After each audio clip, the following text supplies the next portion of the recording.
नमस्कार, मी विशाल परदेशी. न्यूज 18 लोकमत आणि सिडको प्रस्तुत परिसंवाद या कार्यक्रमात छत्रपती संभाजीनगरमध्ये आज आपल्या सगळ्यांचं मी खूप खूप स्वागत करतो. आज मंडळी आपण उद्योग क्षेत्राचा विकास म्हणजे राज्यातील उद्योग क्षेत्राचा विकास या विषयाला घेऊन वेगवेगळ्या मुद्द्यांना घेऊन चर्चा करणार आहोत. आज आपल्यासोबत आहेत सिडकोचे अध्यक्ष संजय शिरसाट. आपलं खूप खूप स्वागत संजय शिरसाटजी. आणि पहिलं तर आपलं अभिनंदन, आपली नियुक्ती झाली. खरं तर शहराचे शिल्पकार म्हणून सिडकोला ओळखलं जातं आणि फार मोठी जबाबदारी आपल्या हाती आलेली आहे.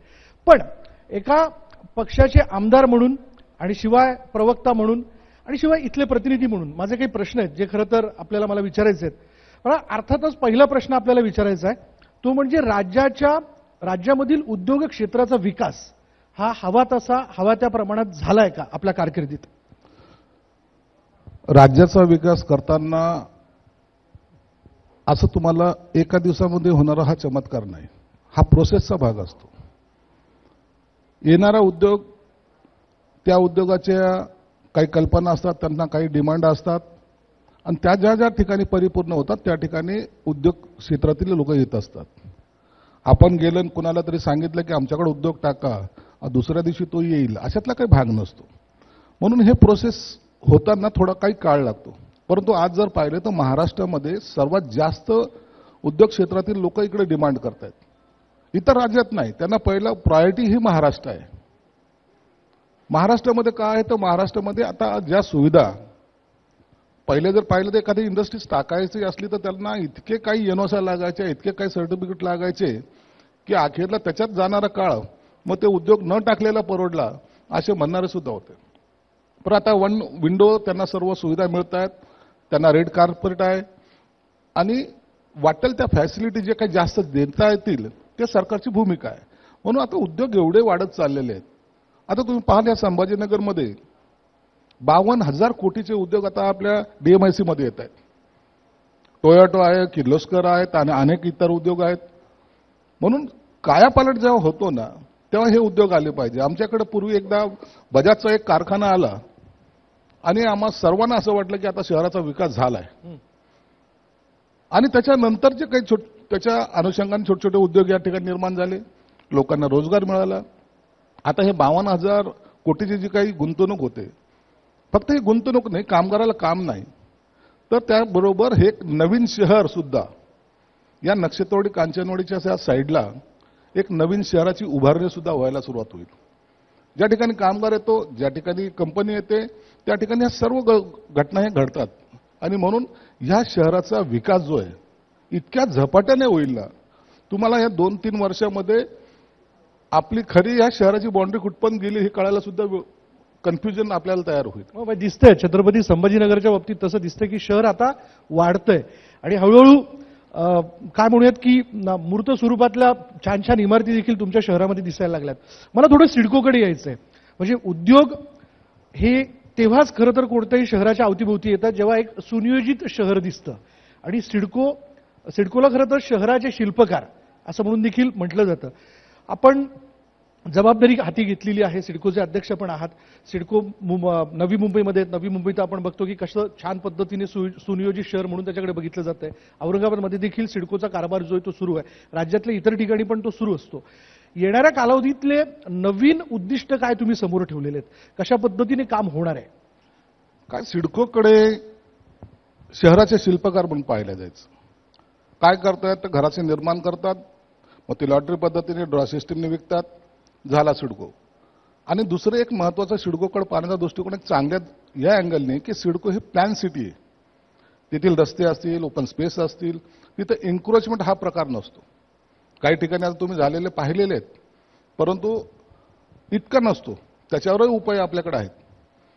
आज नवी मुंबईमध्ये तुम्ही पाहिलं तर सिडकोच्या माध्यमातून जे काही नवीन एअरपोर्ट आलेलं आहे, नवी मुंबईमधलं एअरपोर्ट आता मी जेव्हा पहिली व्हिजिट केली त्याच्यानंतर आता आम्ही एक विमान त्या ठिकाणी लँड केलं आणि त्या लँड केल्यानंतरचा जो काही प्रसंग आहे, बरोबर, खऱ्या अर्थानं एक विमानतळ त्याला 4 टर्मिनल आहेत. मुंबईत विमानतळाला 2च आहेत पण तिथं 4 टर्मिनल आहेत. इंटरलिंक आहे, त्याला मेट्रोची कनेक्टिव्हिटी आहे, त्याला कोस्टल रोड आहे, त्याला अटल सेतूला कनेक्टेड आहे, पुन्हा बुलेट ट्रेनचं सुद्धा त्या ठिकाणी प्रपोजल आहे. आणि एकदा एक एअरपोर्ट येणं इथपर्यंत हा मर्यादित नाही, तर ह्या मार्चमध्ये तिथं डोमेस्टिक आता एअरपोर्ट सुरू होत आहे. जूनमध्ये इंटरनॅशनल एअर फ्लाय होणार आहे वा. आणि त्याच्या अनुषंगाने तिथं असलेली हॉटेल्स असतील, तिथं IT सेक्टर असेल, त्या ठिकाणी असलेली पुन्हा वाढ ही सिडकोला अपेक्षित आहे. म्हणून शहर वसवताना अनेक काही ज्या काही ऍक्टिव्हिटीज आहे ते सिडको करतंय. यामुळे सिडकोकडे पाहण्याचा दृष्टिकोन एक वेगळा असतो. म्हणून सिडकोला आज लोक प्रायोरिटी देतात. आम्ही काल परवाच आता 26,000 घराची लॉटरी काढली. लॉटरी काढताना पहिली सिस्टीम अशी असायची, म्हणजे फॉर्म वितरित केलेले आहेत ऑनलाईन 26,000 घरं. लोकांना असं वाटायचं की आता चला फॉर्म भरा, लॉटरीमध्ये जे नशिबाने होईल ते होईल. पण पहिल्यांदा मी अध्यक्ष झाल्यानंतर त्यांना सांगितलं की एक सर्वसामान्य माणूस जेव्हा घर घेतो तर त्याला असं वाटतं ना, माझं पहिल्या फ्लोअरवर असो, 5व्या फ्लोअरवर असो, 7व्या फ्लोअरवर असो, एक कल्पना असते माणसाची. मग आम्ही काय केलंय तर सगळ्या फ्लोअरला त्यांना आम्ही चॉईस दिलेली. 1 नव्हे 2 नव्हे तर 15 चॉईस दिलेल्या आहेत. त्या तुम्ही जर फॉर्म जर आमचा पाहिला आमच्या वेबसाईटवर 15 चॉईस दिलेले, तुम्ही त्याच्यामधून कोणताही चॉईस तुम्ही देऊ शकता आणि त्याला कोणताही चार्जेस नाहीये. म्हणजे जर मला जर 7व्या फ्लोअरवर घर पाहिजे असेल, ते जर मला भेटलं, घर भेटल्याच्या आनंदापेक्षा 7व्या फ्लोअरवर भेटलंय याचा जास्त होतो. म्हणून हे सगळ्या चॉईस दिलेले आहेत. परंतु एका ठिकाणी जर जास्त आला तुम्हाला दुसरी चॉईस आहे, तिसरी चॉईस आहे, अशा 15 चॉईस दिल्यात. म्हणून आता 2 दिवसामध्येच आता आम्ही ॲप लॉन्च केलंय. 2 दिवसामध्ये 11,000 लोकांनी आतापर्यंत ऑनलाईन अर्ज भरले पण आहेत. वा, जोरदार टाळ्या झाल्या पाहिजेत मला असं वाटतं मंडळी या सगळ्या मुद्द्याला. सर्वसामान्यांचं स्वप्न पूर्ण करणारी संस्था म्हणून सिडकोकडे संजय शिरसाटजी ओळखलं जातं आणि त्या दृष्टीने फार उत्तम पद्धतीने काम चाललेलं आहे. पण अधिक इमारती उभा राहाव्यात, अधिकाधिक घरं जी आहेत ती सर्वसामान्यांच्या किमतीत आवाक्यात असणारी तयार व्हावीत या दृष्टीने म्हणून येणाऱ्या कालावधीत इतरही काही शहरांमध्ये आपण स्कीम राबवणार आहात का? बघा, मी सिडकोचा अध्यक्ष झाल्यानंतर 1-2 गोष्टीकडे प्रायोरिटीने पाहिलं. माझ्याकडे काही लोक निवेदन घेऊन आले, साहेब आम्ही ते घर ट्रान्सफर करताना आमचा जो प्रीमियम चार्जेस आहे ते इतके मोठे असतात, एवढा त्रास होतो. दुसरं लीज होल्डचं फ्री होल्ड अनेक वर्षाची मागणी होती, 25-30 वर्षाची. साहेब आम्ही किती वर्ष आम्ही लीजच्या याच्यात राहायचं, आम्ही कधीतरी मालक होणार आहोत का नाही, आमच्या 1-2 पिढ्या गेलेल्या आहेत. पहिला निर्णय मी तो घेतला. मी म्हणलं तुम्ही प्रीमियमची काय गोष्ट करता ते सोडून द्या. आता पहिल्यांदा मी निर्णय घेतला, लीज होल्डचं फ्री होल्ड केलं. आता मालक झालेले सिडकोमधले जो रहिवासी असेल तो त्या घराचा मालक आहे. आता त्याला NOC घ्यायची गरज नाही घर विकताना सुद्धा. हा एक पहिला हे केला. दुसरा, हे जी घरं निघलेली आहेत ना, माझ्याकडे बोर्ड मीटिंगमध्ये हा प्रस्ताव आला. प्रस्तावामध्ये असं सांगितलं गेलं की साहेब आता एवढे घरं काढतोय, याची ऑफसेट प्राइस अशी अशी आहे, तशी आहे. मी त्यांना विचारलं कॅल्क्युलेशन कसं केलं मला एकदा समजून सांगा. त्यांनी सांगितलं की मार्केट रेट जो आहे त्या मार्केट रेटच्या अनुषंगाने आपल्या असलेली किंमत आपण ठरवत असतो. मार्केट रेट काय असतो? एखादा बिल्डर एखादा प्लॉट घेतो तर त्याला तो वाजवी जास्त किमतीमध्ये त्याला विकत घ्यावा लागतो. त्याच्यानंतर तो त्याचा असलेला खर्च, त्याचा मॅनेजमेंटचा खर्च, त्याचा जाहिरातीचा खर्च आणि त्याचं व्याज वीज सगळं कॅल्क्युलेशन करून तो आपलं फ्लॅट विकत असतो. सिडकोला काय करायचंय? सिडकोला एक तर जमिनी आपण संपादित करतो, त्याची किंमत कॉस्ट ही कमी असते. मग आपल्याला जाहिराती करावं लागत नाही. आपण एकदा फक्त आता जाहिरात काढली तर लोक उड्या मारतात. मग याच्यासाठी तुम्ही अपसेट प्राइस का गृहीत धरता? हा माझा बेसिक प्रश्न होता. मग त्यांना सांगितलं की नाही, तुम्हाला त्या प्राइसने चालता येणार नाही. तुम्हाला तुमची प्राइस ही सिडकोनी सर्वसामान्याला परवडेल अशी ठेवली पाहिजे, तरच ती फायद्याची. मग ते अपसेट प्राइस वगैरे त्यांनी जे दाखवलं, मग कॅल्क्युलेशन करायचा प्रयत्न केला. म्हणलं हे चालणार नाही, याच्यात 10% आणखीन कमी करा. आणखीन काय कमी करता येईल तर सीएमचा अधिकार, परंतु या बोर्डामध्ये चालणार नाही, कमी करा. मिनिमम जो LIGच्या घरामध्ये राहणारा माणूस आहे त्याच्यापासून तर सगळ्यात जो काही घेईल रिच फ्लॅट त्या सगळ्याला तो रिलॅक्सेशन दिलंय. म्हणून आता किमान घराच्या किमतीमध्ये 3 ते 4 लाख रुपये किंमत कमी होणार आहे. आणि त्याच्यामुळं एक फायदा आहे. बघा, सिडकोकडे घर घेताना तुम्हाला डायरेक्टली तुम्हाला सगळा पेमेंट हा व्हाईटमध्ये द्यावा लागतो. बिल्डरसारखं नाही 46 का असं काही भानगडे नसतात. साहजिक एकदम तुम्हाला क्लिअर कट व्हाईट पेमेंट द्यायचं आणि मग त्या कॅटेगरीमध्ये बसताना अनेकाचे तारांबळ होते. म्हणून त्या किमती मी पहिल्या कमी केल्यात आणि त्याचा फायदा मला वाटतं सर्वसामान्य माणसाला आता निश्चित होईल. एक आपण जे घेतलेलं आहे एक गॅरंटीचं, बिल्डराकडून तरी फसवणूक होण्याची शक्यता नाकारता येत नाही, पण सिडकोवर जो विश्वास आहे तो आणखीन चांगला होईल आणि चांगल्या क्वालिटीचे घर सुद्धा त्यांना मिळतील. बऱ्याच वेळेस म्हाडा असू देत, सिडको असू देत, यांनी उभारलेल्या घरांच्या बाबतीत सर्वसामान्य माणसाच्या मनात काही शंका आहेत. म्हणजे ती इमारत सशक्त आहे का, ती व्यवस्थित आहे का, काही समज गैरसमज असू शकतात. त्या दृष्टिकोनातनं म्हणून काही आपण पुढे ते समज गैरसमज दूर करण्याच्या बाबतीत काही करणार आहात का? संवाद साधणं किंवा सिडकोच्या वतीने काही वेगवेगळे सेमिनार आयोजित करणं, असे काही उपक्रम ज्यांनी तुम्ही सर्वसामान्य माणसापर्यंत सहज पोहोचू शकता, असं काय करणार आहात का? निश्चित करणार आहोत. आता हे जे काही आता 26,000 घरं निघालेत, याचा आम्ही पुन्हा एकदा आता हे फॉर्म सबमिट झाले. मधल्या काळात आता आमच्या सुदैवाने की दुर्दैवाने आचारसंहितामध्ये आहे, परंतु आता आम्हाला त्या काळामध्ये हे करता जरी नाही आलं तरी मी ते एमडींना असं सूचना दिलेल्या आहेत. एक आपण पब्लिकली सर्वांना बोलवा, निमंत्रित करा, जेवढे लोक येतील तेवढे येतील, बरोबर, परंतु त्यांच्या समोर हा डेमो दाखवा. नेमकं बिल्डिंग कशी असणार आहे एवढा फोटो दाखवून चालणार नाही, तर त्याच्यामध्ये बांधकामाचं काय क्वालिटी असणार आहे, काय त्यांचं म्हणजे सगळं क्लिअरिटी जी पाहिजे ना ती असली पाहिजे. आणि म्हणून मग माझं घर या पद्धतीने बनतंय, हे काम करणार आहेत आणि त्याची लाईफ एवढी असणार आहेत. याच्यामध्ये असलेल्या सुविधा, आता आपण फक्त एका घरापुरतं सीमित होतो. मी फॉर्म भरलाय, कशासाठी भरलाय, मला एक घर पाहिजे. अरे पण तुम्ही घर घेताना तुम्हाला असलेल्या बाकी अम्युनिटीज काय आहेत या कधी कळतील? त्या कोणी सांगतच नाहीत आणि त्या माहिती पडत नाहीत. आपण फक्त घर हे टार्गेट धरून चालतो.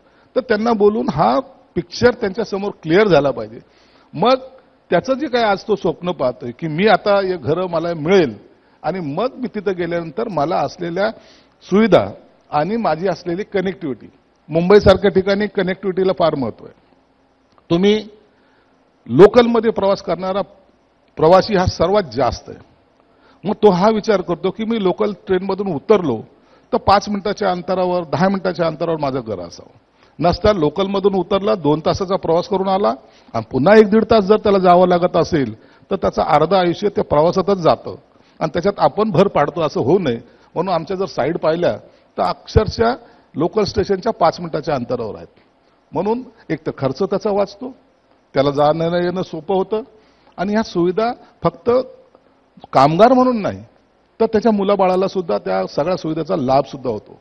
कनेक्टिव्हिटी असली, कुठेही शाळेमध्ये जायचं असेल किंवा काही जरी असलं, त्या सगळ्या पेरेफेरीमध्ये तो येतो. हे आम्ही आवर्जून त्याच्याकडे लक्ष दिलेलं आहे. सिडकोच्या घरांसाठी फॉर्म भरताना, ऑनलाईन फॉर्म भरताना काही कॅटेगरीज तुम्ही त्याच्यामध्ये दिलेल्या आहेत. अर्थात त्या व्यक्तीच्या उत्पन्नाप्रमाणे देखील त्या कॅटेगरी त्यामध्ये उपलब्ध आहेत. पण बऱ्याच वेळेस काही लोकांची अशी ओरड आहे, कलावंत असतील किंवा ज्येष्ठ नागरिक असतील, त्याचा कोटा वाढवला जावा, त्याचं पर्सेंटेज वाढवलं जावं आणि खास करून पत्रकारांची देखील अशी मागणी असू शकते की पत्रकारांच्या बाबतीत कोटा वाढवला जावा. हा, म्हणजे ती इथेच मी व्यासपीठावरती मांडून टाकतो तुमच्या समोर. मग तसा तुम्ही काय विचार करणार आहात का? मी सिडकोला एक आमच्या बोर्ड मीटिंगमध्ये चर्चा करताना एक सांगितलं, आपण काय पद्धतीने आपण हे घरं देतो. काय आजकाल जातीचं समीकरण एवढं आता पटत नाही मनाला, परंतु ते सर्व समीकरण बसवावं लागतं. IAS अधिकाऱ्यांनी घरासाठी प्लॉटची मागणी केली, IPS अधिकाऱ्यांनी केली, आमदारांनी केली, खासदारांनी केली. त्यांना तुम्ही प्लॉट देतायत. कॅटेगरीज पाहतायत का? नाही, त्यांना देतायत. मी त्यांना हा प्रश्न उपस्थित केला, कर्मचारी असतील, विधान मंडळातले कर्मचारी आहेत, पोलिसाचे कर्मचारी आहेत, आयुष्यभर बरोबर काम करतात. त्यांना असं वाटतं की आपली एक सोसायटी असावी, त्यांना प्लॉट नकोय. त्यांना तुमचे घरं जी आहेत त्याच्यामध्ये एखादं बिल्डिंग ज्यामध्ये आम्ही राहू शकतो, म्हणजे रिटायरमेंट झाल्यानंतर सुद्धा बरोबरचा सहवास आमचा तुटणार नाही, ही त्याच्यापेक्षा त्यांची भावना असते. ती प्रामाणिक भावना आहे. बरोबर आहे. मला सांगितलं की साहेब आपण त्या कर्मचाऱ्यांसाठी तर ठेवतोय, 5% तर रिझर्वेशन आहे. अरे 5% आहे, ठीक आहे ना. नाही मग कॅटेगरी, मग SCची कॅटेगरी, STची कॅटेगरी, OBCची कॅटेगरी, आणखीन बाकीच्या कॅटेगरीज, ह्या सर्व कॅटेगरी आपल्याला मेंटेन करावं लागतात. म्हणजे एका बिल्डिंगमध्ये एक जात समूहाचं नसून सर्व आले पाहिजे, ही आपली सोशल इंजिनिअरिंग आहे. मला हा प्रकारच मुळात पसंत पडत नाही. तुम्ही का जात म्हणून त्याला घर देता?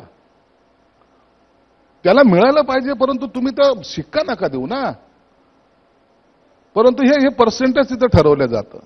मग एससीचे इतके, ओबीसीचे इतके, एसटीचे इतके. आणि हा जर असेल, मी त्यांना हेच विचारलं, जर एखादा कर्मचारी कोणत्याही खात्याचा असतो, एका जातीचा असतो का? नाही. प्रत्येक जाती धर्माचे लोक असतात. त्याच्यामधली ती ज्या क्रायटेरिया जो आहे, तुम्ही त्याच्यात फुलफिल करायला वाटल्यास, परंतु त्या कर्मचाऱ्यांना तिथे घरं द्या. अहो तुम्हाला सांगतो, मुख्यमंत्र्यांच्या स्टाफ जो आहे ना, ते पोलीसवाले गार्ड, बरोबर, ते सुद्धा माझ्या मागे लागले, साहेब आम्हाला घरं पाहिजेत बरं का. अपेक्षा आहे, लोकांची अपेक्षा असणं गैर नाही, परंतु आपली मानसिकता ती बसवण्याची असावी. म्हणून आता मला एक महिनाभरही कंप्लीट झाला नसेल, परंतु या सगळ्या गोष्टी करायचा आपण प्रयत्न करतोय.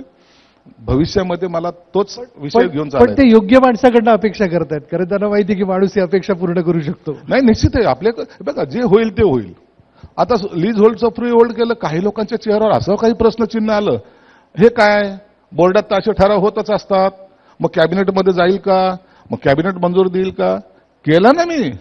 बोर्डात ठराव घेतला, कॅबिनेटमध्ये गेलो, कॅबिनेटमध्ये मान्यता घेतली आणि तो सक्सेस करून दाखवला. तुमच्याकडं, तुमच्या मनामध्ये तुमच्या एखाद्या गोष्ट जर करायची असेल ना, तर तुमच्याकडे तेवढी स्वतःची म्हणजे पॉवर पाहिजे, किंवा तुम्हाला तो आत्मविश्वास पाहिजे. त्याच बरोबर आपण हे करू शकतो. नसतं मग आश्वासन द्यायला तर काहीच लागत नाही. आश्वासन देणारे भरपूर आहेत, होत काही नाही. मग नंतर माणूस त्याच्याबद्दलचं जे काय प्रिडिक्शन्स असतं ते मग निगेटिव्ह पाहत होतो. नाही नाही, हे बोलला ना काही होणार नाही.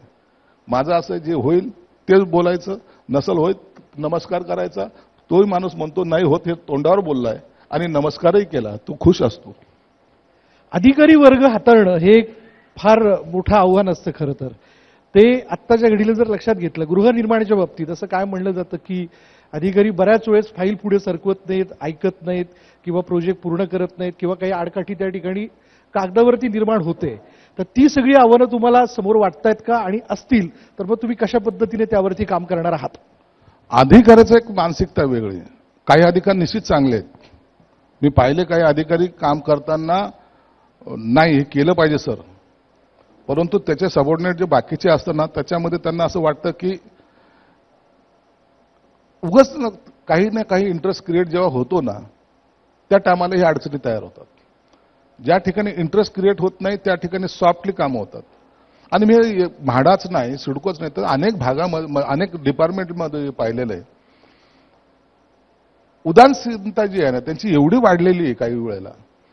जाऊ द्या ना, आता हे करायचं म्हणजे काय, पुन्हा लोकांना अंगावर घ्यायचं, मग लोकांचे प्रश्न सोडवायचे, मग ते लोक लाईन लावतात. संजय शिरसाट तसे दबंग आहेत, त्यामुळे मला असं वाटतं तुम्ही ते करू शकाल. मलाही अशा अडचणी आल्या होत्या ना. आमचं काही कमी नाहीये. सिडको म्हणजे काय तुम्हाला असं वाटलं की साधे लोक ही कुठं लाईन मारतील काही कळणार नाही. रेषा वाकडी तिकडे कशी फिरवायची हे ना सिडकोच्या अधिकाऱ्यांना सुद्धा माहिती आहे. परंतु त्यांना मी एकच सांगितलं, मी इथं आलोय, मी काही काळ जरी राहिलो तरी मी माझ्या पद्धतीने काम करणार आहे, आणि त्या पद्धतीमध्ये मला जास्त चेंजेस आवडत नाही. किंवा तुम्ही जे ओव्हर कॉन्फिडन्समध्ये ओव्हर सजेशन देऊन जे लोकांना थोडंसं त्रासदायक वातावरण तयार करताना, ते झालं नाही पाहिजे. म्हणून तुम्ही पाहिलं असेल सिडकोच्या अध्यक्षाचं स्वागत पहिल्यांदा एवढं जल्लोषात त्या नवी मुंबईमध्ये झालं. तिथील लोकांना सुद्धा वाटलं नव्हतं की एक मराठवाड्यातला एक माणूस मुंबईसारख्या ठिकाणी सिडकोचा अध्यक्ष होईल. ही इतिहासातली पहिली घटना आहे. कारण की काही लोक तिकडचेच लोक राहायचे, आणि आपल्याला ते सिडको कळालंच नाही. आपलं सिडको म्हणजे या सिडको ऑफिस मधलं एक प्रशासक झालं सिडको आमचं. सिडको किती मोठं आहे हे आणखीन कुणाला कळालंच नव्हतं. मला महाराष्ट्रातून प्रत्येक भागातून ज्या ठिकाणी सिडको आहे त्या लोकांची आता डिमांड आहे, साहेब तुम्ही आमच्याकडे एक चक्कर मारा, आमच्याकडचा कारभार सुद्धा सुधारला गेला पाहिजे. अहो काही ठिकाणी पाहतो मी, आणखीन एक आता विषय आहे, ऑडशेप ज्याला म्हणतात ना, घरं बांधलेली आहेत, 25 स्क्वेअर फीटचा ऑडशेप आहे, 50 स्क्वेअर फीटचा आहे. तो कॉर्नर काहीच कामाचा नाही, पण सिडको त्या मालकालाही देत नाही बाजूच्याला. मग तो काय करतो, तो बांधून टाकतो. त्याचे अर्ज आहे सिडकोकडे, अरे आमचे पैसे घ्या ना, आता हे तुमच्या कामाचं नाही, कोणी घेणारही नाही, परंतु कमीत कमी मला तर वापर करायला माझे पैसे तर भरून घ्या. सिडको म्हणते आमच्या नियमात बसत नाही. आता ह्यांच्या नियमात बसत नाही, फुकट वापर, परंतु आमच्या नियमात ते बसत नाही. हे सगळं विचित्र पद्धत आहे आणि आता ह्या पद्धती आपल्याला बंद केल्या पाहिजे. ऑडशिपमध्ये असेल त्याच्या घराला लागून आहे, त्यांनी बांधकामही केलेलं आहे तरी पैसे भरून घेत नाही. म्हणजे आम्हाला पैशाची कमी नाही हे तर निश्चित आहे. सिडकोकडे पाहिलं तर आज हे महामंडळ सगळ्यात श्रीमंत म्हणून मानलं जातं. गेल्या वर्षाचा जर सिडकोचा नफा पाहिला तर 10,500 कोटीचा आहे.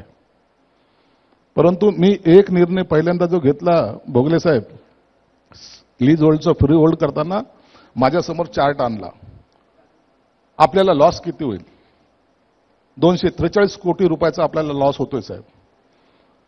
मी म्हटलं चालेल, 243 कोटी जरी गेले तरी हरकत नाही, परंतु आता त्या घरात राहणारा माणूस हा तुमचा लीज होल्डर राहणार नाही एवढं मात्र निश्चित आहे. त्याला मला मालक बनवायचंय.